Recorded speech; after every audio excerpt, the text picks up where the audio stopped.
Muito bem-vindos a mais um Momento Economês. Nesse vídeo nós falamos sobre temas complexos da economia de forma simples e rápida para você entender tudo sobre a bolsa de valores e ganhar muita grana para conquistar a sua liberdade. E hoje nós vamos falar sobre a curva de juros invertida. Então, por que nós vamos falar sobre isso daqui hoje? Nós vamos, na verdade, rever um vídeo que foi gravado em abril desse ano, onde eu explico direitinho como os impactos da inversão da curva, por que ela acontece e depois quais os efeitos, né, quando ela começa a desinverter. E exatamente nós estamos passando por esse momento agora, então por isso que nós vamos rever esse vídeo e fazer alguma atualização com o que aconteceu essa semana.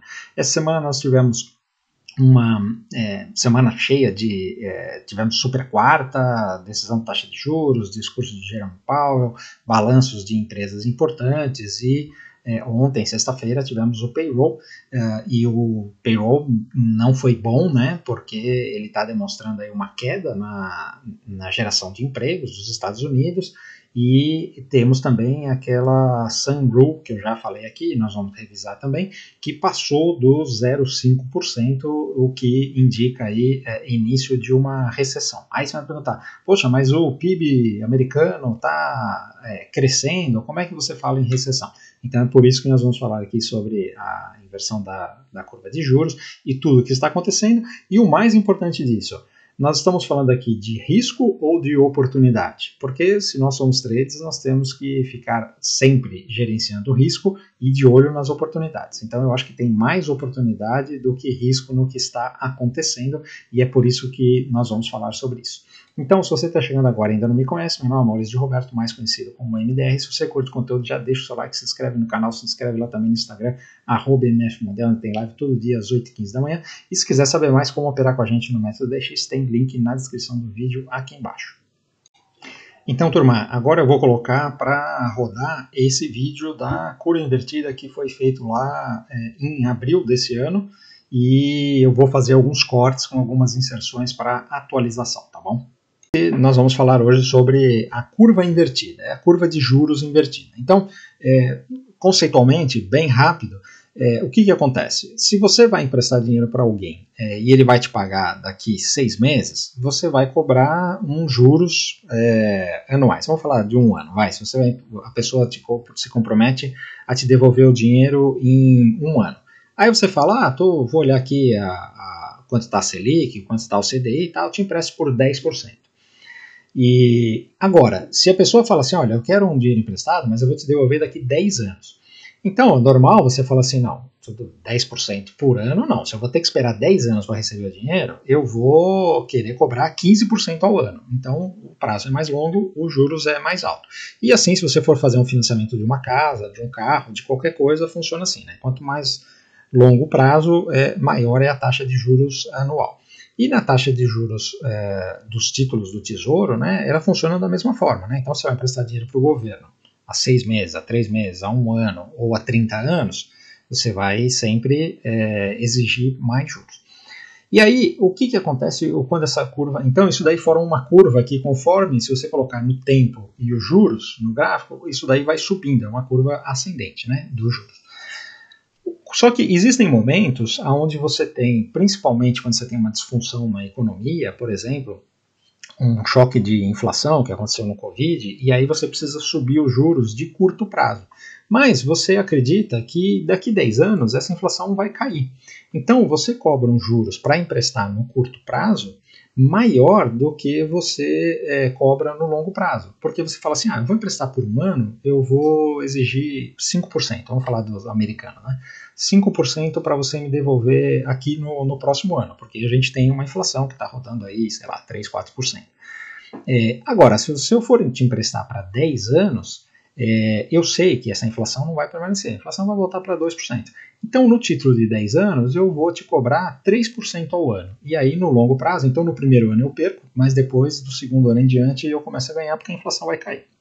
E aí a curva fica invertida, ou seja, você está emprestando mais barato para um prazo mais longo e mais caro para um prazo mais curto. É exatamente isso que está acontecendo.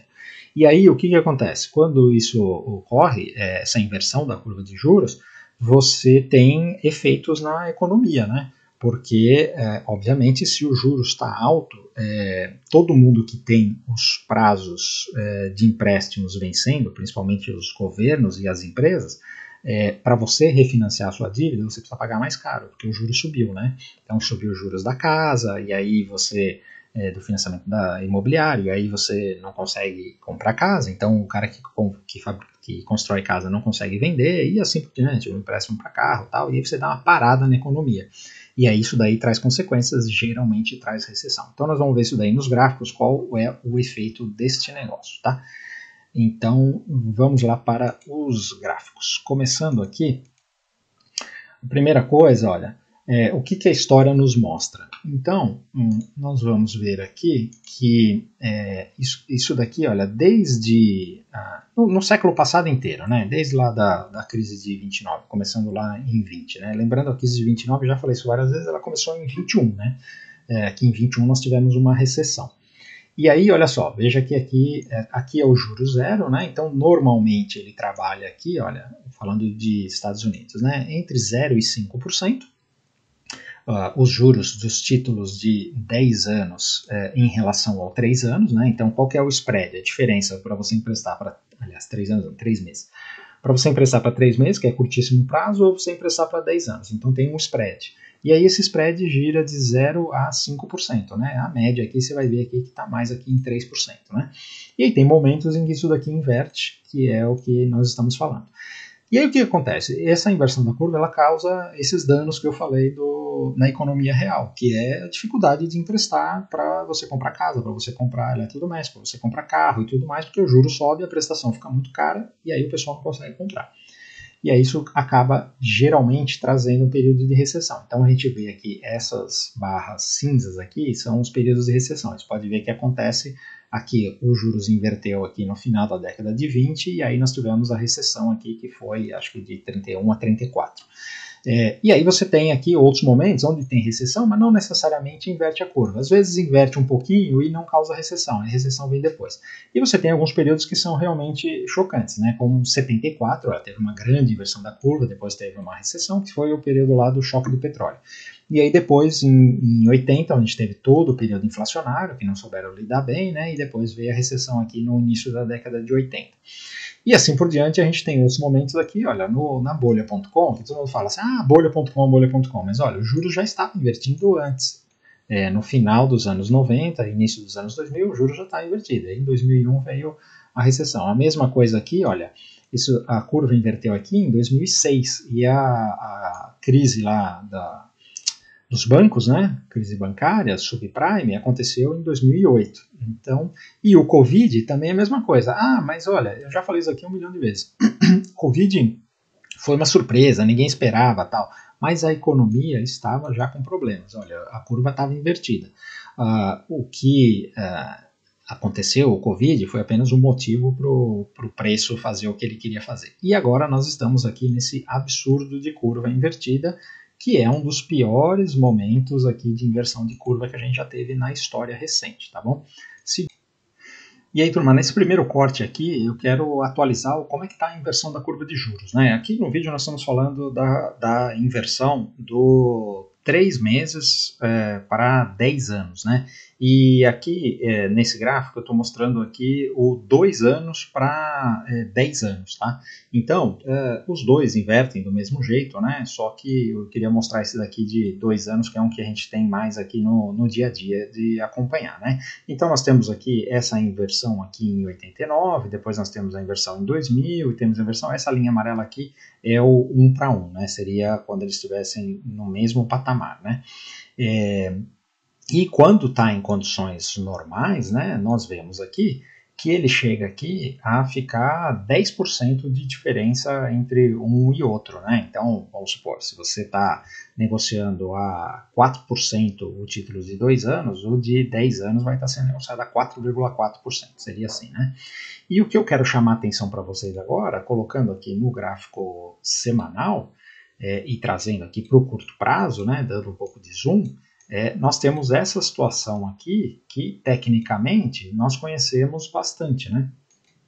Então, isso daqui é um clássico arredondamento de fundo, né? E nós temos aqui esse movimento onde ele já fez aqui um pivô de alta, né? Então passou de patamar aqui, está enrolando e agora essa semana, esse daqui é gráfico semanal, né? Ele veio aqui desafiar o topo, está prestes a fazer um pivô de alta aqui para realmente, olha, sendo negociado aqui a 0,97. Então está quase desinvertendo essa curva aqui, o título de 2 anos em relação ao de 10 anos, né? Então esse daqui é um movimento importante. Nós tivemos um movimento importante dos juros essa semana, né? Então até eu vou colocar o gráfico aqui, olha só, a barra de 10 anos que veio testar esse suporte aqui, uma queda significativa, né?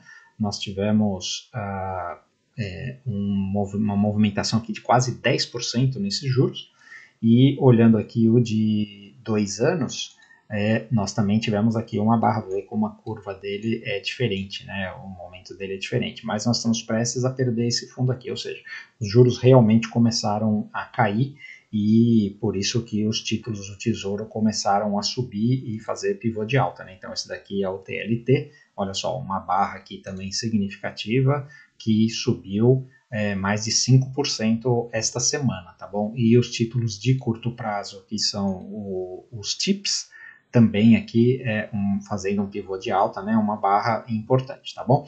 Então, essa daqui é a atualização do que aconteceu essa semana. Vamos voltar para o nosso vídeo. Seguindo aqui, então, nós vamos ver aqui o histórico desse negócio, de quantos dias que a curva ficou invertida nos piores momentos, né? Então, nós vemos aqui, olha, que lá na crise de 29 ficou 700 dias, aqui na crise de 74 ficou 534 dias, e aqui na crise de 2008 ficou 540 dias. E hoje nós já estamos aqui com 511 dias, ou seja, nós estamos por um período de curva invertida, um dos maiores que já aconteceram na história recente, né? E aí você tem os outros momentos aqui que são um pouco menores, tal, e o que preocupa são esses acima de 500 dias que nós estamos falando aqui, né? Seguindo aqui o próximo slide, nós vamos ver aqui uma coisa curiosa. Além da inversão de curva, nessas últimas crises que nós tivemos também uma influência do preço do petróleo. E nós estamos falando sobre o petróleo aqui, nós estamos falando de guerra no Oriente Médio e todas essas coisas, né? Então a gente vê aqui que antes da recessão lá de 74, nós tivemos uma grande alta no preço do petróleo. Olha só quanto o petróleo custava lá no começo da década de 70, 16 dólares o barril, né? Aí subiu aqui e foi para 32. Aí depois, período inflacionário, antes da recessão aqui de 81, nós tivemos uma alta de petróleo e chegou a ser cotado aqui quase 70 dólares, né? Aí depois, antes dessa crise aqui de 89, nós tivemos também uma outra alta de petróleo. Aí, antes da crise de 2002, nós tivemos uma alta de petróleo. A mesma coisa aqui em 2008, olha só, o petróleo estava sendo cotado aqui a 130 dólares, que é o topo histórico, que nós estamos com medo de ele chegar novamente aqui nessa região, né? E aí aqui nós tivemos, o Covid foi uma exceção, onde todo mundo achou, aliás, o mundo parou, né, praticamente, então o petróleo despencou aqui, né? Foi uma exceção à regra. Agora, ele já subiu bastante e ele está dando essa enroscada aqui e ele pode dar mais uma paulada, né? E aí isso pode preceder mais uma recessão, principalmente com todas essas tensões no Meio Oriente. Então, o outro desenvolvimento importante que nós tivemos aqui essa semana foi a divulgação desse Sunrule Recession Index. O que isso daqui fala? Eu já falei sobre esse índice aqui e ele faz basicamente um cruzamento entre médias móveis de 3 meses do ano anterior comparado com o desse ano, e então ele pega um movimento com a velocidade mais rápida de alteração de geração de emprego ou de aumento de desemprego, né? Então, o que acontece? Nós vemos aqui que quando ele ultrapassa o patamar aqui de 0,5, nós já entramos em recessão. Então nós temos aqui em 1970, porque o que acontece? A divulgação da recessão ela só acontece geralmente um ano depois de que ela realmente começou a acontecer, porque os indicadores demoram para aparecer. E aí você vai falar assim, mas nossa, os Estados Unidos está com um PIB positivo, crescendo, não sei o quê. Mas não é só PIB que define a recessão, né? Então, tem vários fatores. Aí, depois, nós temos, vindo aqui para os lugares mais comuns, né? Então, nós temos aqui a crise do .com em 2000, né? Depois 2008 também, e depois o Covid aqui, que foi uma recessão super rápida, né? Então, eu quero chamar a atenção de que essa semana foi divulgado o dado de julho e ele já está em 0,57. Ele estava 0,53. Ele estava com 0,47 e agora foi para 0,53, cruzando a barreira do 0,5, que é o indicador aqui que chama atenção. E o que chama atenção também é essa tendência, né? Então nós estamos falando aqui, olha, pivô de alta aqui, e esse negócio aqui não está com cara de que vai parar de subir, tá bom? E aí, obviamente, o que nós temos que ter em conta é quando você coloca aqui esse Sunroof comparado com o que acontece no mercado de ações, no SP 500, né? E olha, turma, aqui entra a curiosidade, é por isso que a gente fala que toda situação de correção, de recessão ou de crise, ela é diferente, né? Então, olha só que curiosidade. Nós temos aqui no gráfico mensal, desde aqui a crise do .com, né, de 2000. Então, olha só, fez o topo aqui em 2000 e olha só como o Sunroof estava tranquilo aqui. Nós ainda não tínhamos desemprego e a bolsa já tinha começado a corrigir. Então, depois, aqui em 2008, a mesma coisa, a crise do subprime, veja como ele já estava fazendo aqui pivô de baixa, aonde o Sunroof realmente só começou a indicar depois que ele já tinha marcado o topo. E aqui no nosso caso, nós já estamos aqui com esse Sunroof fazendo essa indicação de recessão, mas nós estamos aqui numa tendência de alta clara, né? Então, isso daqui é o gráfico mensal, esse mês aqui de julho tivemos um mês negativo, mas a tendência ainda é de alta. Então, dessa vez tem alguma coisa diferente. E o que é diferente? Basicamente, a principal diferença que nós temos para o que aconteceu no Covid e o que está acontecendo agora é que desde 2008 os bancos centrais eles aprenderam a lidar com essas situações de crise de uma forma diferente, basicamente injetando um caminhão de dinheiro na economia, perderam o pudor, né? Então a gente vê que o M2 dispara, né, a quantidade de dinheiro aí injetada na economia e além da taxa de juros, né, que vai para zero e vai começar a cair. Então, os bancos centrais têm mecanismos para lidar melhor com essa situação, para que nós não tenhamos crises tão agudas e intervencionismo governamental, e está sendo usado para isso, né? Então, o que acontece? Você não pode simplesmente comparar e falar assim, mas daquela vez acontecia desse jeito e agora não está acontecendo, então isso daqui não é válido. Não, não é válido. O indicador ele está validado. Só que a forma como o mercado reage é diferente porque o ambiente é diferente, tá bom? Então, é importante ter isso daqui em mente. Seguindo aqui, uma coisa curiosa que chama atenção é que quando você tem esses períodos pré-recessivos e de inversão de curva, você ainda tem por um tempo o SP 500 se destacando e andando bastante, tá? Então nós vemos aqui que lá na crise de 89, depois que a curva inverteu aqui, ele ainda andou 29%. O SP 500, né? E se você olhar outros momentos aqui, olha só, a curva inverteu aqui e ele ainda estava andando. A curva inverteu aqui e ele ainda continuou subindo. E nós estamos com a curva invertida aqui e ele continua subindo, né? Então, essa é uma curiosidade, por quê? Porque o dinheiro, o fluxo de capital, ele vai para onde está mais interessante. Então, enquanto está interessante a Bolsa de Valores, ele segue na Bolsa de Valores, né? Então, nós vemos aqui, olha, na história mais recente, na crise de 2008, nós tivemos aqui a inversão da curva e ele, em 600 dias aqui, que a curva estava invertida, ele ainda subiu 25%, o SP 500, né? Essa linha aqui é da inversão da curva e essa linha aqui é do SP 500. E a mesma coisa aconteceu aqui, olha, no Covid, né? Nós tivemos aqui a inversão da curva e ele andou aqui em 250 dias, andou 25% para cima. e nós estamos novamente aqui com a curva invertida. Então, se você fizer aqui uma projeção desse negócio, nós vemos aqui que o total de dias que o SP500 continuou subindo depois da inversão da curva, lá na crise de 2008, foi 657 dias. E se você colocar aqui que nós estamos com 500 dias, mais ou menos, né, de curva invertida, nós ainda temos 146 dias para subir. Então, nós estamos, neste momento, nós estamos aqui. Isso significa que esse negócio ainda pode continuar subindo, tá? E aí, isso daqui fica muito alinhado com as projeções que nós fizemos lá no começo do ano. Análise técnica funcionando, né?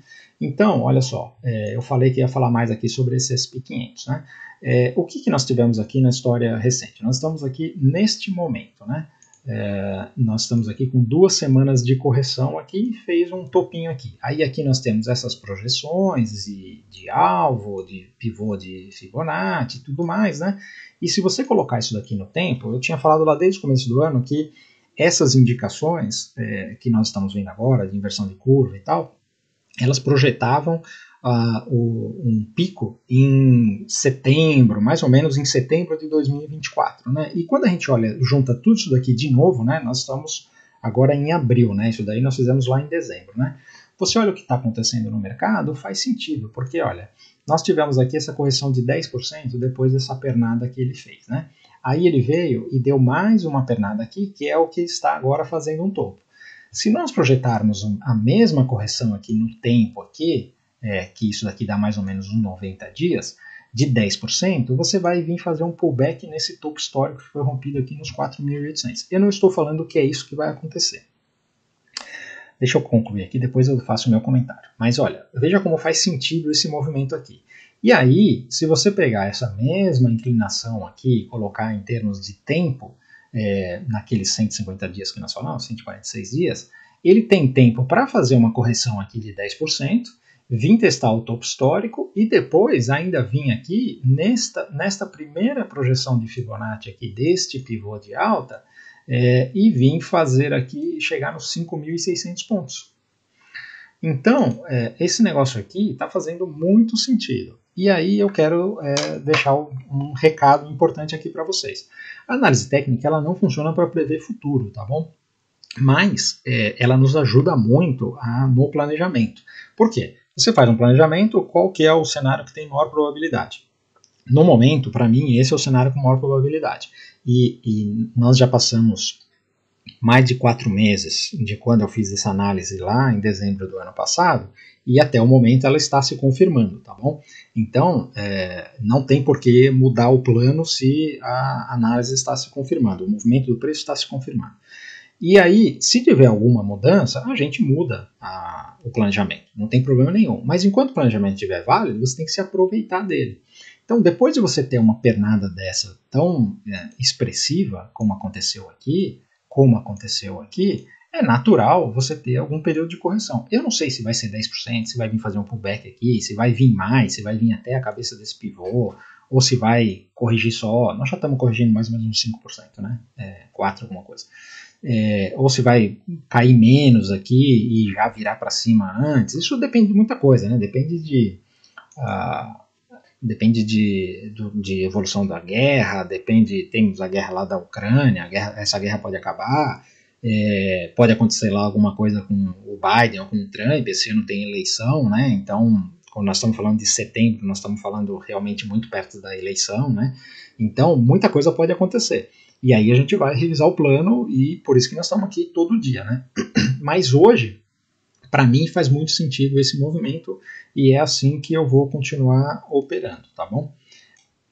Então, turma, depois de tudo isso daí que eu mostrei para vocês, eu queria falar aqui sobre oportunidade, né? Porque no momento mais estressado é onde estão as maiores oportunidades. E aí eu quero falar sobre essa análise aqui na Nasdaq, né? Porque a Nasdaq foi a que mais sofreu, a que mais caiu e nós, esta semana, tivemos praticamente todos os balanços aí, ainda falta NVIDIA, né? Mas os principais balanços já foi decisão do Fed, discurso do Powell e também o payroll, né? Então, assim, não tem mais grandes coisas aí para acontecer. E o que eu quero perguntar para vocês é o seguinte, aqui na Nasdaq, né, que foi o que mais caiu, olha, quando ela fez essa correção aqui, foi uma correção de 10%. Quando ela fez esta correção aqui, foi uma correção de 8%. E agora nós fizemos uma correção aqui de 11%. Então, esse é o primeiro dado para vocês olharem. O segundo dado é essa linha de tendência aqui, que vem desde que ela fez o fundo lá de 2023. Né? Então, isso daqui gera um suporte importante. O terceiro dado é essa retração de Fibonacci dessa perna de alta, né? Então nós estamos aqui no 61,8 dessa retração de Fibonacci da perna de alta. E não por coincidência é o topo histórico anterior rompido e isso daqui é exatamente um pullback. Então tudo isso daí você já guardou aí na sua mente. Agora, a cereja do bolo é o setup IFR2, que aprendi lá com o Stormer e funciona muito, eu opero muito. E quando nós olhamos aqui, olha, quando nós fizemos este fundo, olha só o IFR2 aonde é que estava. Depois, quando nós fizemos este fundo, olha só o IFR2 onde estava. E agora nós estamos nesta condição e olha o IFR2 aonde está. Então, eu deixo para vocês responderem se isso daí é uma região de maior risco ou uma região de maior oportunidade, pensando sempre em risco-retorno. Depois de tudo que aconteceu, de toda a queda, e ele chegar nessa região, se ele ainda continuar caindo, o quanto mais ele vai cair? Agora, se ele resolver fazer fundo e quiser subir, será que ele pode testar topo histórico em ano de eleição? Pode romper topo histórico? Será que já chegou no topo desse mercado ou ainda temos mais lenha para queimar? Então, essa é a pergunta que eu deixo no ar e deixa aqui nos comentários, porque o que vocês acham que eu fiz na sexta-feira e vou fazer a partir de segunda-feira. E aí a gente fala mais sobre isso. Mas para concluir aqui, eu tenho a sequência desse movimento, porque aqui nós estamos falando do movimento até esse ano, né? Só que o que acontece? A gente não pode esquecer de tudo aquilo que a gente viu, que sempre que a curva fica invertida, ela traz alguma consequência para a economia, e geralmente é a recessão, né? Então, quando nós vemos aqui essa inversão e os drawdowns, o tamanho dos drawdowns quando teve a inversão, nós colocamos aqui todos os momentos em que inverteu. Então, você vê aqui 2020, 89, 69, 74, 2008 e 29. E aqui, olha, na linha vertical aqui, nós temos o percentual de drawdown, então quanto foi que caiu o mercado, e aqui nós temos os dias que ficaram invertidos. Então, quando você coloca essas coisas, você vê aqui, olha, no ano 2000 ele ficou mais ou menos uns 200 dias invertido e corrigiu um pouco menos de 40%. Aliás, em 2020, né? Que foi o Covid. Aí você tem aqui 89, 69, né? Tanto é que você vê que o pessoal não fala muito das crises de 89 e 69. Por quê? Porque foram drawdowns não tão significativos, 20 e poucos por cento, né? Agora, quando você fala aqui de 2008, olha, nós tivemos uma curva invertida por quase 550 dias, né? E aí, qual foi o tamanho do drawdown? Foi quase 60%, uns 55%. Então, isso daqui preocupa. E o pior de todos foi a de 29, né? Que teve aqui 700 dias de curva invertida e corrigiu 90% do mercado, né? Então, o que acontece? Quando a gente olha esse histórico aqui, e nós estamos hoje com 511 dias de curva invertida e ainda não tem sinal de desinversão dessa curva, né? Ou seja, isso daqui ainda vai ficar por mais tempo, e a gente plota isso daqui nesse gráfico, nós estamos falando de uma coisa aqui que provavelmente fica aqui em torno de 540 dias, alguma coisa assim, né? Por aqui, e aí nós podemos ter um drawdown em torno de 60%. Lembrando, turma, nós estamos falando aqui de estatísticas, né? Então, a gente olha historicamente, cada vez é diferente, porque tem outros elementos acontecendo, tem guerras acontecendo, efeitos geopolíticos e tudo mais, então sempre é diferente. Agora, estatisticamente, não seria de duvidar um drawdown, por exemplo, no ano que vem, iniciando em setembro desse ano, com eleição, pode ser a eleição do Trump, a gente não sabe o que vai acontecer e tal, né? Criar algumas tensões e começar uma correção, e no ano que vem nós temos uma correção, como aconteceu em 2008, cair uns 40%, 50%, 60%. Isso é possível, tá? Agora, eu preciso me preocupar com isso agora? Não, nós estamos em abril de 2024. Vocês viram que, pela projeção, isso indica que a gente talvez tenha uma correção agora, mas ainda tem espaço para andar para cima, né? E todas essas tensões aí, elas podem ter, inclusive, nós estamos falando de mercado americano, elas podem trazer um ciclo de commodities, por exemplo, alta de petróleo, alta de todas as nossas commodities, né, que a gente vende, né, de comida principalmente, e isso daí pode trazer uma inversão onde o mercado americano está corrigindo e o Brasil corrigindo no primeiro momento, mas na sequência ser beneficiado pela alta das commodities e ele recuperar antes, tá? Isso daí já aconteceu na história e pode acontecer. Então a gente não precisa se preocupar com isso agora. Sabe? Não adianta você chegar agora e falar assim, o Ibov está caindo, o Maurício falou que vai ter recessão, não sei o quê, então eu vou comprar uma put de Ibova 11 porque esse negócio vai cair para 50 mil pontos o Ibov. Não, não é assim. Como eu disse, o mercado ele tem seus ciclos, né, de sobe, desce, sobe, desce. Nós ainda estamos num ciclo de alta, que provavelmente até o final do ano ele faça um pico e depois comece uma correção, e aí neste momento de correção a gente vai ver se realmente tem uma inversão de tendência. Se isso acontecer, a gente vai ver no gráfico uma inversão de tendência e a gente vai operar vendido por um tempo, tá bom? E como eu disse, mercado americano é uma coisa, mercado brasileiro é outra coisa, tá? Então, para isso nós estamos aqui todos os dias com a turma do Método 10x e fazendo aqui as análises de abertura de mercado nesse canal provisório, mas em breve estamos com o nosso canal de volta. O Instagram continua tudo bem, então segue lá no Instagram, @mfmodé, e temos o pessoal do Método 10x. Quem quiser assinar o Método 10x, é só mandar mensagem lá no Instagram, a gente manda o caminho, porque nós estamos todo dia junto com nossos alunos na sala, fazendo aí uma performance espetacular, seja no Day Trade ou no Swing Trade. O ano passado a nossa carteira VIP deu mais de 60%, e nós temos aí o Top Trades também, bombando, tá bom? Então é para isso que nós estamos aqui.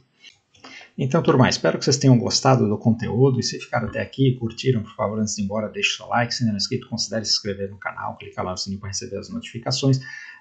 Se inscreve lá também no Instagram, @mfmodé, onde tem live todo dia às 8h15 da manhã. Tem o nosso grupo Tudo sobre a Bolsa de Valores lá no Instagram, tá bem legal, onde a gente manda os nossos trades e troca figurinha com vocês lá, tudo de graça, tá? E se quiser saber mais sobre o Método 10x ou como se inscrever para operar na sala ao vivo, ter acesso à carteira VIP, tem link na descrição do vídeo. Valeu, um abraço.